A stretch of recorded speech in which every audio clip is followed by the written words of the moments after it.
सुबह 10 बजे inspector Rahane Bandra police station पहुंचा।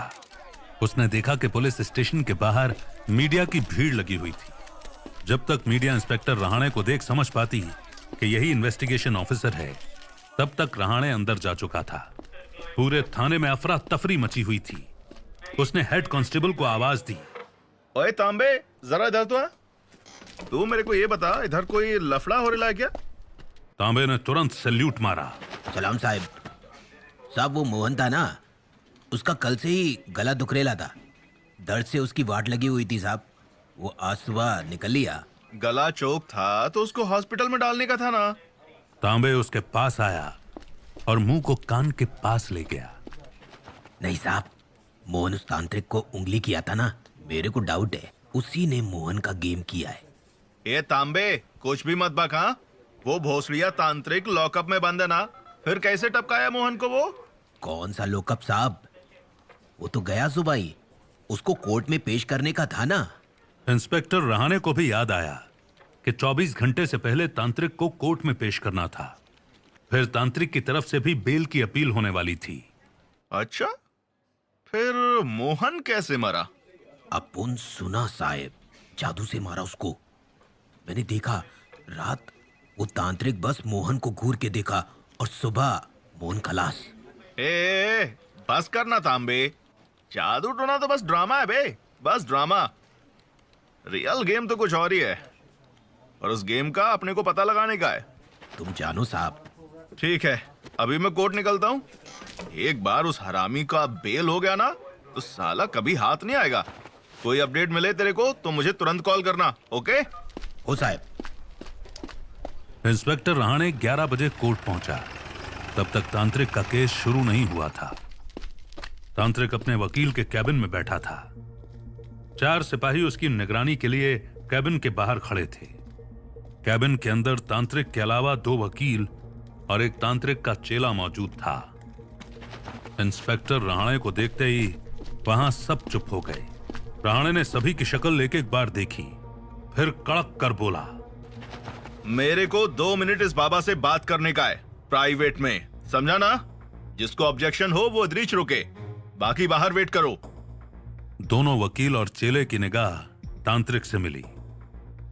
तांत्रिक ने पहले इंस्पेक्टर को घूर कर देखा, फिर अपने चेले और वकील को इशारा किया। तीनों उठकर बाहर चले गए। रहाणे वहीं बैठ गया। सुन, मेरे को मालूम है कि जितना पैसा तेरे पास है, जितना बड़ा मीडिया हंगामा तूने किया है ना, उस पे तेरे को बेल तो आज मिल ही जाएगी। मेरे को तेरी बेल से कोई वांदा भी नहीं था, पर उधर थाने में बोलते हैं कि तूने ही मेरे हवलदार मोहन को ऑफ कर दिया, वो भी जादू से। सुन, तेरे को सच बताऊं, मुझे ये जादू टोना बाबू सोना सब बकवास लगता है, पर मोहन की डेथ में तेरा कुछ ना कुछ तो इन्वॉल्वमेंट जरूर है, ये मेरे को 100% पता है।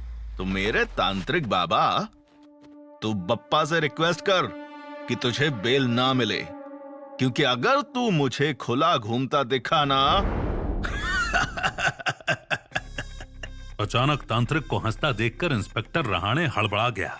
मूर्ख है तू इंस्पेक्टर। मौत का डर उसको दिखा जिसको जीने का मोह हो।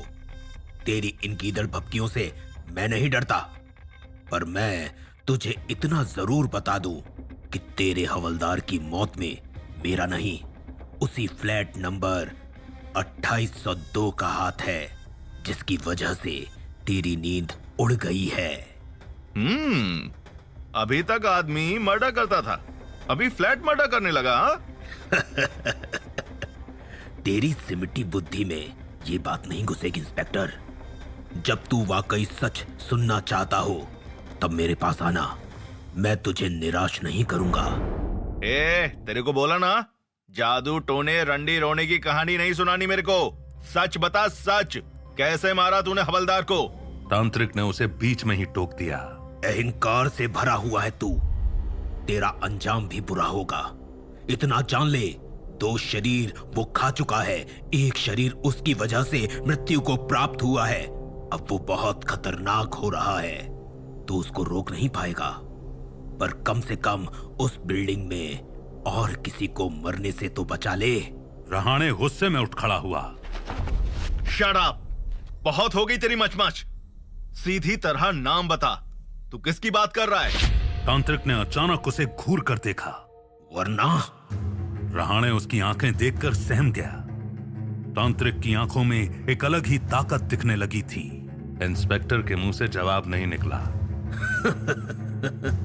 तभी तांत्रिक के चेले ने अंदर झांक कर कहा, बाबा जी चलना होगा, तारीख का समय हो गया है। तांत्रिक उठा। उसने इंस्पेक्टर के कंधे पर हाथ रखा। वो लौट आया है, मुर्दा जाग उठा है। तू उसे रोक नहीं सकता, पर वहां रह रहे लोगों को बचा तो सकता है। खाली कर दे बिल्डिंग। कानून का रखवाला है तू, तेरा फर्ज है मासूमों को बचाना। बचा ले उन्हें। इंस्पेक्टर राणे को कंफ्यूजन में छोड़ तांत्रिक वहां से चला गया। रात के 11 बज रहे थे जब शेखर सोसाइटी के क्लब हाउस में खास 10 मेंबर्स की मीटिंग हो रही थी। मीटिंग का मोटिव सोसाइटी में हो रही अनोखी घटनाओं पर था। वहां जॉइंट सेक्रेटरी मिलिंद आप्टे इस डिस्कशन को लीड कर रहा था। शांत हो जाओ सब। मीता ताई, अरुण भाई, नीलेश भाई, शांति, थोड़ी शांति। मेरी बात ध्यान से सुनो, अच्छे से समझो आप लोग। ऐसे टाइम में जब सोसाइटी चेयरमैन और बिलव्ड शेखर मुंडे साहब का मर्डर हुआ हो, जब सेक्रेटरी रॉबिन पॉल की कटी फटी लाश मिली हो, तभी उसे मीता ताई ने टोक दिया। मीता ताई 65 साल की सफेद बाल वाली महाराष्ट्रियन लेडी थी। चल रे, रॉबिन तो था ही हरामी, अच्छा हुआ मर गया। मीता ताई ऐसा नहीं बोले चा। आदमी जीते टाइम जैसा भी था, अभी उसका डेथ हुआ है तो थोड़ा रिस्पेक्ट रखने का ना। हाँ, रिस्पेक्ट और उसका छी। विषय ये नहीं है कि मरने वाला कैसा था, विषय ये है कि हम सबको इस टफ टाइम में कैसे रिएक्ट करना चाहिए। क्या सोसाइटी छोड़कर खिसक लेना चाहिए और शेखर साहब की बेटी को अकेले फाइट करने के लिए छोड़ देना चाहिए, या इधर रहकर केओस को कंट्रोल करने का ट्राई मारना चाहिए? आप लोग कुछ भी डिसाइड करो, पर मैं तो इधर ही रहूंगा, यही मेरा घर है। 50 साल की एज पर पहुंचा सोसाइटी का ट्रेजरर अरुण नाडवानी बहुत आराम से बोला, देख मिलिंद, हम तेरे इमोशन का बहुत रिस्पेक्ट करते हैं, वी जेन्युइनली डू, पर इमोशनल होकर जान थोड़ी दे सकते हैं। अरुण भाई, ऐसा कुछ नहीं होने वाला। पुलिस जांच कर रही है, आज नहीं तो कल मर्डर पकड़ा जाएगा। फिर ऐसे टाइम पर आप फ्लैट बेचने जाओगे तो बाहर से 50% भाव भी नहीं देगा कोई। सोसाइटी कमेटी के एक और पुराने मेंबर 55 साल के नीलेश पटेल गुजराती थे। उन्होंने गुस्से में जवाब दिया, ए मिलिंद, ये भावताव शू करी छे? जिंदा बचेंगे तो ना भाव होगा।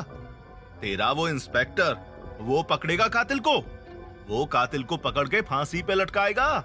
शांति बनाओ नीलेश भाई, गुस्सा नहीं। ए चुप चुप, बिल्कुल चुप। शांति बनाओ। इंस्पेक्टर किसी मरे हुए को क्या फांसी देगा? तू भी जानता है ये सब किसके कारण हो रहा है। वो आ गया है फिर। वो बोला था कि लौट के आएगा। मोहसिन ने ही किया है ये सब। जिस वक्त सोसाइटी में इतनी जरूरी मीटिंग चल रही थी, ठीक उसी समय चेयरमैन ऑफिस के बाहर सर से पांव तक काले कपड़ों में छुपा एक साया ऑफिस का लॉक डोर खोलने की कोशिश कर रहा था। साये के हाथ में एक हेयर पिन थी। उस वक्त वहां सन्नाटा था। साये ने चुपचाप गेट खोला। साये ने अंदर घुसते ही दरवाजा बंद कर दिया। उस साये ने पूरे ऑफिस की तलाशी लेनी शुरू कर दी। वो साया काउंटर टेबल की ड्रॉअर खोलने की कोशिश करने लगा। हेयर पिन एक बार घुमाते ही वो ड्रॉअर खुल गई। ड्रॉअर के अंदर एक स्कॉच की बोतल रखी थी। उस बोतल में आधी से ज्यादा स्कॉच भरी हुई थी। चेयरमैन ऑफिस की खिड़की से सोसाइटी का क्लब हाउस दिखता था। साया ने देखा कि वहां काफी लोग इकट्ठा होकर बहस कर रहे हैं। उसी समय सोसाइटी क्लब हाउस में बैठे सोसाइटी मेंबर्स शेखर मुंडे और रॉबिन पॉल के मर्डर के लिए 1 साल पहले मर चुके मोहसिन सैफी को ब्लेम कर रहे थे। ऐसा नहीं हो सकता नीलेश भाई, हम सबने मिलकर ही उधर पूजा करवाई थी। पिछले 1 साल से कुछ भी अजीब हुआ है क्या? हुआ तो नहीं है पर हो तो रहा है ना। क्या यार, तू भी अकल है कि नहीं तेरे में? पहले चेयरमैन, फिर सेक्रेटरी, ऐसे ही चलता रहा तो अगला नंबर तेरा होगा, जॉइंट सेक्रेटरी। मुझे डर नहीं लगता नीलेश भाई, मैं देख लूंगा कौन है। पर मेरे को तो लगता है ना मिलिंद, तेरे बाद तो मैं ही हूँ। ट्रेजरर ना सही, झूलेलाल की छतरी बनी रहे। मैं इस सोसाइटी से निकलना चाहता हूँ। और सौंदर्य मैडम का क्या? उन्हें अकेला छोड़ दें? तभी अचानक एक जोर का धमाका हुआ और कांच टूटने की आवाज आई। सब घबरा गए। बाहर देखा तो शेखर मुंडे का ऑफिस बुरी तरह जल रहा था। रात 11:30 बजे फायर ब्रिगेड की गाड़ी के साथ साथ पुलिस जीप भी आ पहुंची। पुलिस जीप में इंस्पेक्टर राजेश रहाणे भी मौजूद था। रात 1 बजे बिल्डिंग नंबर 3B के फ्लैट नंबर 2801 के बेडरूम की लाइट जल रही थी।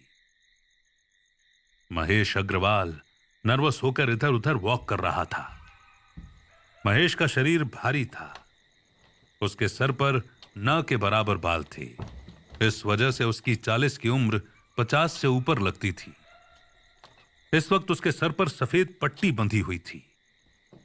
2 रात पहले ही वो बालकनी से गिर पड़ा था। वो सब याद करते ही महेश एक बार फिर घबरा कर बैठ गया। महेश की पत्नी मधु उसके साथ ही लेटी हुई थी। अचानक उसकी नींद खुली तो उसने देखा कि महेश के चेहरे का रंग उड़ा हुआ था। क्या हुआ जी तुम्हें? रात 1 बज रहे हैं, सोते क्यों नहीं? मैंने देखा था उसे, मैंने देखा था। मुझे पुलिस को सब बताना होगा। मैंने उसे देखा था। वो पहले से भी ज्यादा डरावना लग रहा था। वो किसी को नहीं छोड़ेगा, सबको खा जाएगा वो।